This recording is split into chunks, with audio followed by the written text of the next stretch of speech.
शहर से दूर एक छोटे से गांव में जमाल नाम का एक बूढ़ा किसान अपने 3 बच्चों के साथ एक पुराने से घर में रहता था। जिंदगी के आखिरी मरहले में पहुंच चुका जमाल जिस्मानी तौर पर कमजोर हो चुका था और उसकी उम्र उसे मजीद मेहनत करने की इजाजत नहीं देती थी। गांव में उसका नाम हमेशा इज्जत के साथ लिया जाता था। वो गरीब था, मगर उसकी गुर्बत कभी उसकी रूह को शिकस्त नहीं दे सकी। उसका घर अच्छा खासा चल रहा था। उसके घर में एक बीवी और 3 जवान बेटे रहते थे। तीनों बेटे जवान थे, मगर एक नंबर के नालायक और काहिल, जैसे मेहनत से उनकी अजली दुश्मनी हो। दूसरी तरफ जमाल अपनी बढ़ती उम्र और कमजोर होते जिस्म के साथ खेतों में सख्त मेहनत करता रहता था। दिन रात जमीन पर झुककर काम करते करते कभी कभार उसकी ताकत जवाब दे जाती और वो खेतों में ही बेहोश होकर गिर पड़ता। लेकिन उसके बेटों के दिल में कोई हमदर्दी या गैरत न जागी। तीनों बेटे शिकार और सैर व तफरीह के शौकीन थे और उनके अंदर किसी किस्म की मेहनत करने की ख्वाहिश नहीं थी। जमाल जब भी बच्चों की नालायकी देखता तो उसे बहुत तकलीफ होती थी। वो बच्चों को हर वक्त नसीहतें करता, मगर वो तीनों एक नंबर के नालायक बाप पे हंस कर उठ जाते। जमाल के बेटों का रवैया मोहल्ले में बहुत मशहूर हो चुका था। गांव वाले कभी कभार तो उसके बेटों की लापरवाही का मजाक भी उड़ाते थे। एक बूढ़े वालिद के लिए इससे ज्यादा तकलीफ देह लम्हा और क्या हो सकता था।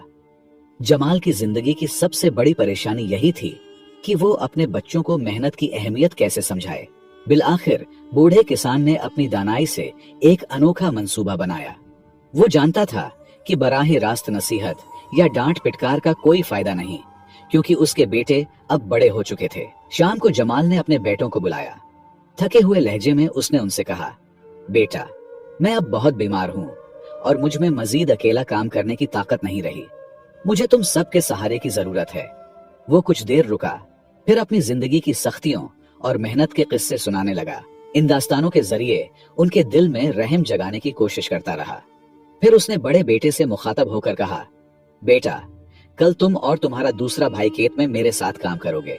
छोटा बेटा घर पर रहकर सारे घर के काम संभालेगा। जमाल ने अपनी बात खत्म करते हुए नरमी से ताकीद की, मुझे तुम लोगों की मदद चाहिए बेटा। तुम दोनों काम करने में तेज भी हो, होशियार भी। ये जमीन मेरे मरने के बाद तुम तीनों का ही तो है। अगर तुम आज उसका ख्याल रखोगे तो कल ये जमीन तुम्हारे लिए रिज्क का जरिया बनेगी। जमाल और उसकी बीवी अपने बेटों पे सख्त काम करने पर भी राजी नहीं थे, मगर उसने दिल ही दिल में सोचा कि अगर आज ये लड़के कुछ न सीखे तो कल मेरे मरने के बाद उनके लिए जिंदगी और भी मुश्किल हो जाएगी। सारी रात जमाल अपने बेटों के रवैये के बारे में सोचता रहा। दिल ही दिल में गटता रहा कि अगर कल भी वो काम पर न गए तो फिर क्या करेगा, क्योंकि ये एक बूढ़े बाप की इज्जती नफ्स पर एक और गहरा जख्म छोड़ देगा जो शायद उसे मजीद गिरा दे। सुबह होते ही किसान हस्बे मामूल खेतों में चला गया। दोनों बेटे जो हमेशा काम से बचते थे, बेलाखिर माँ के तानों से तंग आकर 2 बड़े भाइयों ने मिलकर खाने का इंतजाम किया। वो दिल पर पत्थर रखकर खाना लेकर खेतों की तरफ रवाना हो गए। खेत पहुंचकर जमाल ने अपने बेटों को आता देखा तो उसके चेहरे पर एक लम्हे को खुशी नमूदार हुई। उसने दिल ही दिल में सोचा कि शुक्र है बच्चों ने मेरी बात मान ली। कम अज कम इतना तो हुआ कि वो खेतों तक आए। उसे यूं लगा जैसे उनके दिलों में अभी थोड़ी सी हमदर्दी और गैरत बाकी है। सूरज सर पर था और गर्मी शिद्दत इख्तियार कर चुकी थी। खाने का वक्त आया तो जमाल ने काम से थोड़ी देर के लिए वक्फा लिया। बच्चों ने भी खाने में हिस्सा लिया। कुछ देर वक्फा और खाने के बाद जमाल ने नरमी से कहा, बेटा, अब जरा काम पे लग जाओ ताकि मुझ पर बोझ कम हो जाए और जमीन का भी कुछ फायदा निकले। बड़े बेटे ने लापरवाही से जवाब दिया, बाबा, हम खाने का बर्तन लेकर आ गए, यही काफी है। इस धूप में काम करना हमारे बस में नहीं है। दूसरे बेटे, जो अपने भाई से भी ज्यादा कामचोर था, ने जल्दी से कहा, बाबा, आप खुद भी थोड़ा आराम कर लें, हमें भी बख्श दे। इस गर्मी में हम कैसे काम करेंगे। बेटों का रवैया देखकर किसान के दिल पर जैसे किसी ने छुरी का वार किया हो, लेकिन कुछ न कह सका और चुपचाप काम पे लग गया। शाम को लड़खड़ाते कदमों के साथ घर पहुंचा। अपने बेटों को बुलाया और पहली बार सख्ती से डांटा। उसने कहा, कल सुबह अजान के साथ तुम तीनों खेतों में जाओगे। मैं अब मजीद काम करने के काबिल नहीं रहा। मेरी बीमारी दिन ब दिन बढ़ रही है। अगर तुम लोग काम नहीं करोगे तो हमारे पास खाने को कुछ नहीं बचेगा। बड़ा बेटा, जो हमेशा जिद्दी और नालायक था। तीखे लहजे में बोला, बाबा, अगर आपने हमें मजबूर किया तो हम ये घर छोड़ देंगे और कहीं दूर चले जाएंगे।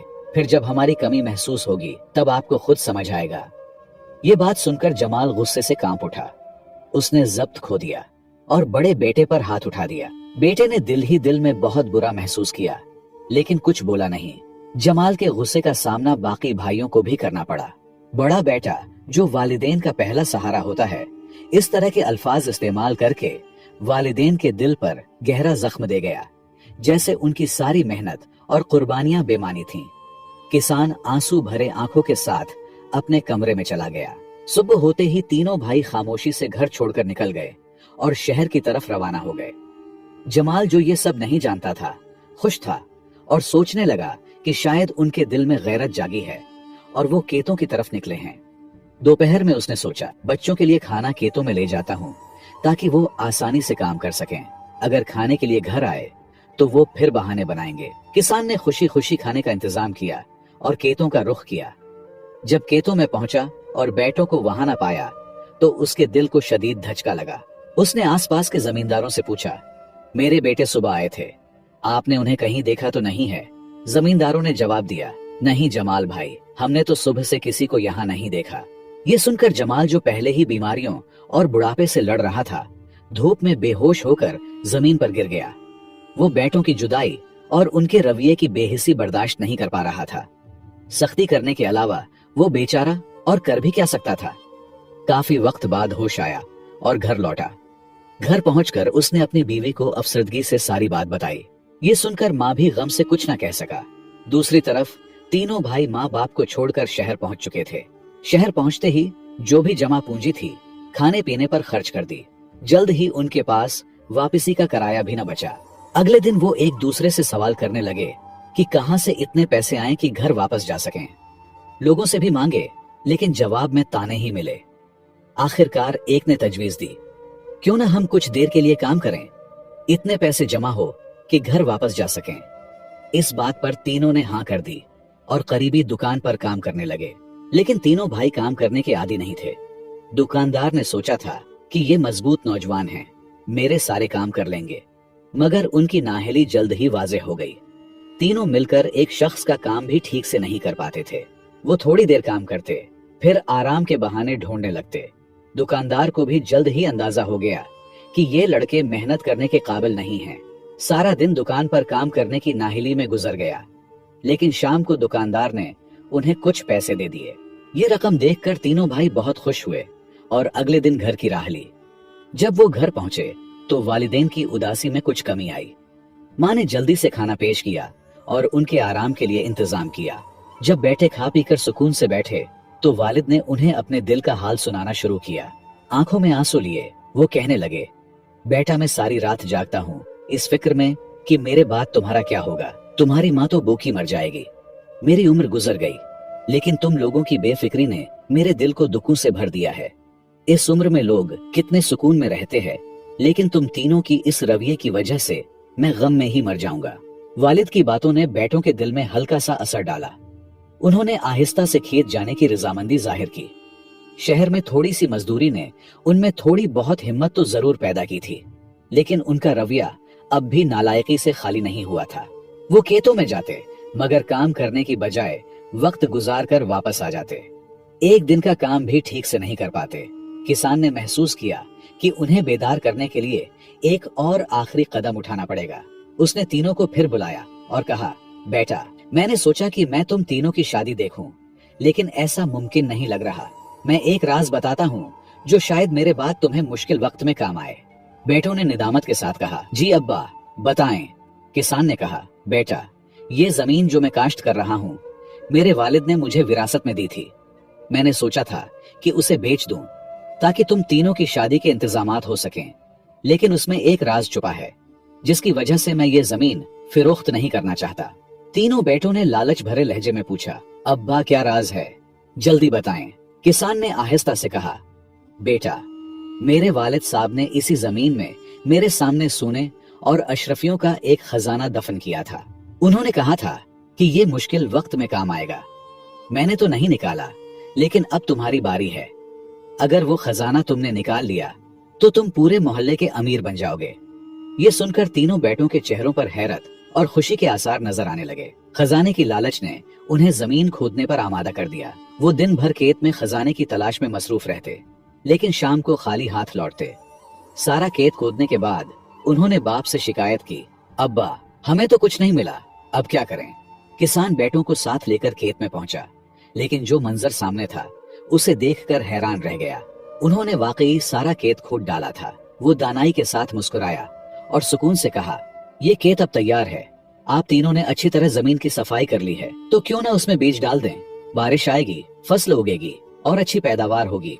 जब फसल काट लेंगे तो फिर खजाना ढूंढने का काम दोबारा शुरू कर लेना। इस तरह हमारी मेहनत रायगा नहीं जाएगी और एक ही मेहनत से दो फायदे हो जाएंगे। तीनों बेटे जो मुसलसल मशक्कत से थक चुके थे, आखिरकार बाप की बात मानने पर आमादा हो गए। बाप ने उन्हें फसल बोने का तरीका सिखाया और मिलकर खेत में बीज डाले। इत्तेफाक से अगले ही महीने शदीद बारिश हुई और जमीन भरपूर फसल उगाने के लिए तैयार हो गई। चंद महीने बाद फसल पककर तैयार हो गई और सबने मिलकर उसे काट लिया। बेटों को काम में ज्यादा दिलचस्पी नहीं थी, लेकिन खजाने की उम्मीद ने उन्हें मजबूर किया था कि वो इस अमल में शामिल रहें। नतीजा ये निकला कि इस साल गंदम की भरमार हो गई। किसान के घर में गंदम की कमी न रही। कुछ गंदम बाजार में फरोख्त कर दी गई और जो आमदनी हुई इससे तीनों बेटों की शादियां भी कर दी गईं। इस तरह किसान ने अपनी देरीना ख्वाहिश पूरी कर ली। शादियों के बाद बेटे दोबारा खेत खोदने में लग गए, लेकिन कुछ वक्त बाद किसान इस दुनिया से रुखसत हो गया। इन तीनों बेटों के लिए ये एक जबरदस्त दचका था। बाप उनके लिए जिंदगी का सहारा था और उसके जाने के बाद वो जैसे बेचत रह गए। कई दिन तक तीनों भाइयों ने अपने वालिद की कमी शिद्दत से महसूस की। घर में उनकी माँ और बीवियों का गम भी उनके दिलों पर बोझ बन चुका था। उन्होंने एक बार फिर खजाना तलाश करने की ठानी। खेत में जाकर पूरे दिल से मेहनत करने लगे। सारा खेत दोबारा खोद डाला, मगर खजाने का कहीं निशान नहीं मिला। वो मायूस हो गए, लेकिन माँ की नसीहत पर अमल करते हुए दोबारा खेत में बीज डाल दिए और फसल उगाने का फैसला किया। उनके पास अब जमीन की पैदावार बढ़ाने के सिवा कोई चारा नहीं था। पूरे 3 साल मेहनत के बाद माँ से कहने लगे, माँ शायद अब्बा ने हमें झूठ बोला है। माँ ने बेटों की मायूसी और तकन देखी और गहरी सांस लेकर बोली, बेटा तुम्हारे बाबा ने कभी झूठ नहीं बोला, लेकिन शायद तुम उनकी बात का मतलब सही से नहीं समझे। तुम्हारे बाबा का खजाने से मतलब कभी सोने या चांदी का नहीं था। उनका खजाना इस खेत की जरखीजी थी। वो तुम्हें ये सिखाना चाहते थे कि मेहनत के बगैर कुछ हासिल नहीं होता। जब तुम लोग इस जमीन पर मेहनत करोगे, उसे संवारोगे, तो यही जमीन तुम्हारे लिए खजाने जैसा है। तीनों भाइयों को एहसास हुआ कि उनके वालिद कितने समझदार और कुर्बानी देने वाले इंसान थे। वो बाप की मोहब्बत और कुर्बानियों को याद करते हुए कब्र पर गए, माफी मांगी और जान गए कि एक बाप अपने बच्चों की खातिर कितने दुख झेलता है। लेकिन बाप की कदर अक्सर तब होती है जब वो न रहे या जब बेटा खुद बाप बने। तो प्यारे दोस्तों, वालिदैन की इज्जत करना हम सब की जिम्मेदारी है। उनकी बातों में हमेशा बच्चों के लिए एक बड़ी हिकमत और तजर्बा छुपा होता है, लेकिन अक्सर हम उसे उस वक्त तक नहीं समझ पाते जब तक वालिदैन हमसे दूर न हो जाएं। उनकी हर नसीहत में हमारी बेहतरी, हमारा मुस्तकबिल और हमारी खुशहाली छुपी होती है। लिहाजा अपने वालिदैन की खिदमत किया करे और इसके दर्दों को महसूस किया करे। मुझे उम्मीद है आपने इस